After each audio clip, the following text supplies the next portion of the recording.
Hi everyone, this is Dan. I am the developer of Gravia, and this video marks the end of Sprint 3's development. In this sprint I was mainly working on implementing the rifts, or black holes, and getting their visualization and their forces implemented. So in this video I'll just walk you through some of that, what things look like, how things get pulled into the black holes, and a couple of other things in terms of the UI. So starting off, I turned off the forces so we can just take a look visually at the black holes. They have kind of a mottled outside with a kind of a blur particle effect, and if I walk around it, you can see that it's distorting the background around it as a very massive object would kind of bend the direction of light of things behind it. So normally I wouldn't be able to get this close, but I turned off the forces so we can just take a look at it. I've got a couple of different configurations right now for the rifts. They either just kind of stay the same size like this one is, constantly pulling things into it. The other configuration that I have is a burst mode where the rift will periodically grow in size and therefore grow in strength and pull things into it more strongly. And it has kind of a warm-up period to warn you that that's about to happen, and then a burst. So if the forces were turned on right now, that would have pulled me into it. And this is used in some of the puzzles where you have to use the force of the rift to move yourself or move something else, but where you wouldn't want that force to be constant. Okay, so if I turn on the forces so that they actually pull things in the way that they're supposed to, then we'll see that as soon as I get a little close to it, this one is not a very strong one.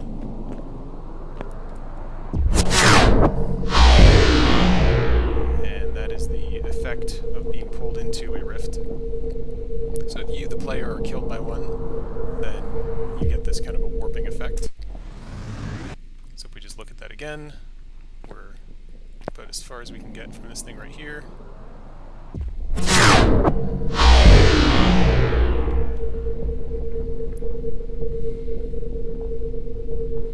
Okay, so we'll turn this back off, and we'll get rid of this. So also in this sprint, I worked on getting the rift generators in place. And rift generators are kind of little platforms that can be triggered to turn on and off a black hole directly above it. So this is the model that I created for that, and I built this mostly in Blender and then textured it in Substance Painter, which is just a program for painting 3D models. And this is the first of many to come in Gravia, and it was a pretty big lesson in terms of not trying to overcomplicate things. It's got some different colors and textures to it, but I took quite a few passes at this and started off with something that was much too complicated and really unnecessary. But it was a good kind of a lesson in understanding what does and doesn't need to take a lot of effort. So I'm going to set up a couple of triggers so that if I get close to the rift generator, it will automatically turn on. So right now there's just kind of an invisible line here, and if I get a little closer, then we see that it turns on the rift, and if I get away from it, it turns off the generator and the rift goes away. So the effect here is that the kind of this purplish pink streams of energy are rising up and spawning the rift above the generator, and it stays there until it's turned off. And in the different levels, there are a lot of reasons why the rift generator would turn on and off, whether you press a button or get close to something, or it's all part of the different puzzles that will be in the full game. So that one is over there. I have another one in the corner here that generates one of the burst rifts, so we'll just wait till that charges and see that again.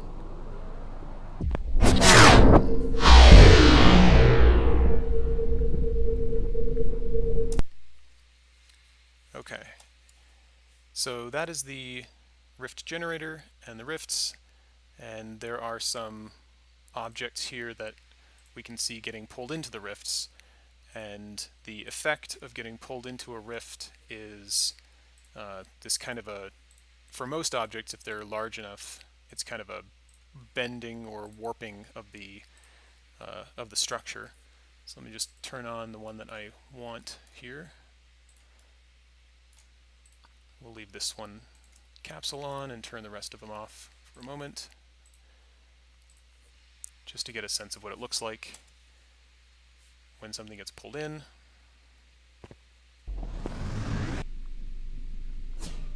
And it's a little tough to see exactly what that looked like, so we'll go get another view of it. Try not to get pulled in at the same time.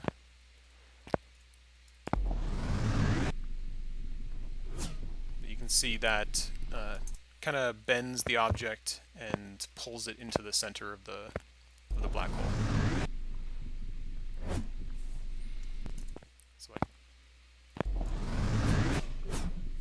So there you can see kind of the closer part of it, the thing that hits the rift first gets pulled in, and then the rest of the model kind of gets sucked into it and deformed along the way.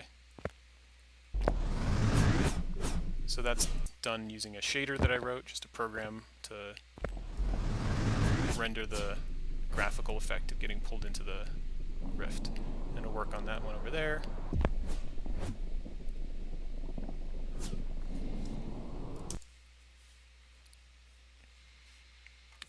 Okay, turn most of these off because there are too many of those.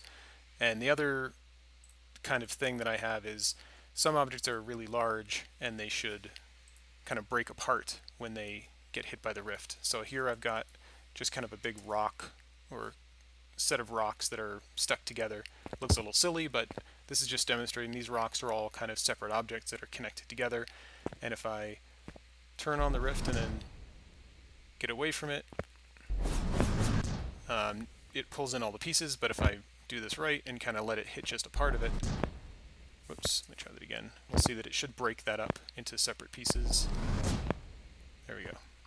So you can see that that ended up breaking those rocks up into multiple pieces, and this is just a technique where I can use this to break apart massive objects where some portion of it gets pulled into the rift while the rest of it hasn't yet been pulled in.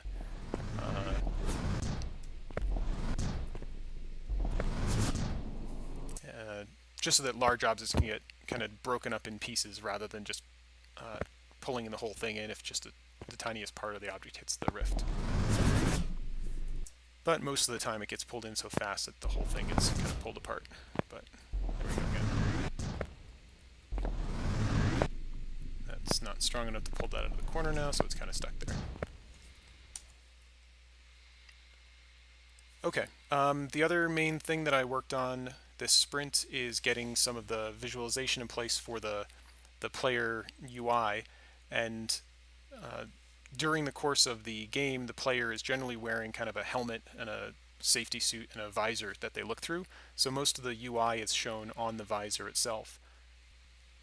So right now the only thing you can see of the UI is just a temporary crosshairs in the center of the screen, and there's nothing else shown right now, but during the whole course of the game, the player is actually wearing this visor. And in this little test level, if I walk to the end of this room, the visor is going to go up. So we'll see what the effect looks like when the visor goes up. And this is mainly done during cutscenes or when the player is interacting with other characters in the game. So here we go.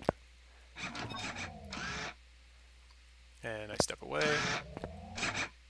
And it comes back up again. So for the most part, you don't really see the visor.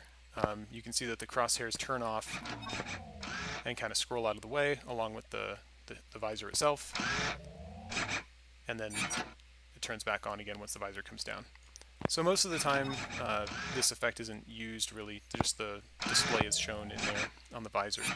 And just to emphasize what the visor really looks like, I can turn on a temporary overlay that I've been using just to get a sense of what the dimensions of the overlay actually are. And whoop, there's a picture of Danica along there just to test out some of the functionality, but it'll be a little more obvious if I walk past here that that whole UI just scrolls up and out of the way. If I step back, it all comes back.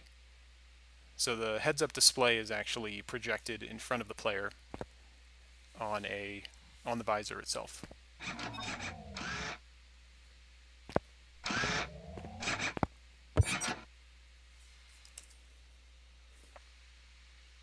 Okay, so that is about it for Sprint 3. Mostly black holes and some of the heads-up display for the user interface. Okay, thanks for watching. See you guys later.